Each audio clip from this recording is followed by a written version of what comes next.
Hello, one and all. So in the past, I've shown how a simple, seemingly insignificant decision could have led to Deku never inheriting One For All, and instead devoting his life to exposing the hypocrisy and crimes of those society has deemed fit to call heroes, and how Ida's quest for revenge could have led him to being blacklisted from hero society and forced into the role of villain to protect the world as he saw fit.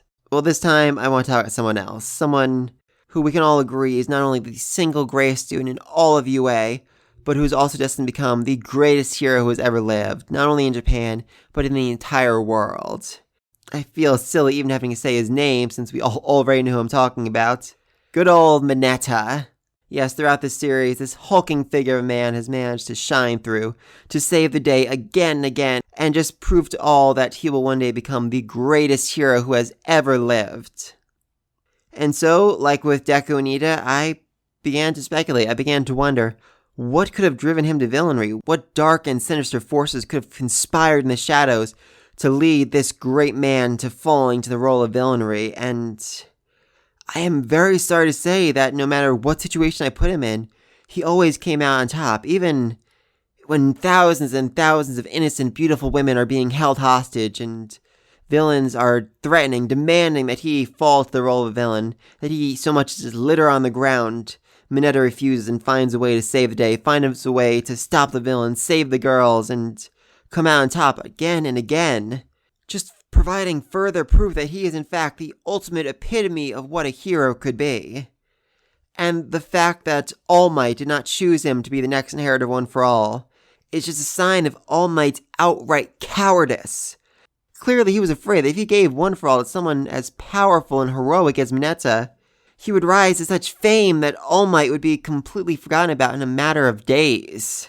And so instead he chose a quirkless loser, someone he knew would never outshine him, someone he knew would never outshine the name of the great All Might.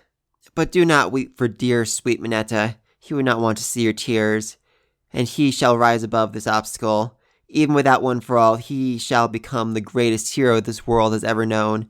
He shall defeat every villain single-handedly. He shall make sure that no one goes to bed hungry, that no one knows fear ever again.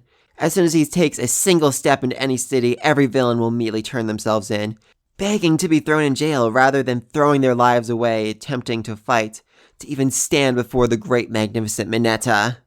And so, as we have all suspected since his very first appearance on this show, Mineta is the one who is destined to become the number one hero, the pillar of peace, the absolute pinnacle of all of humanity.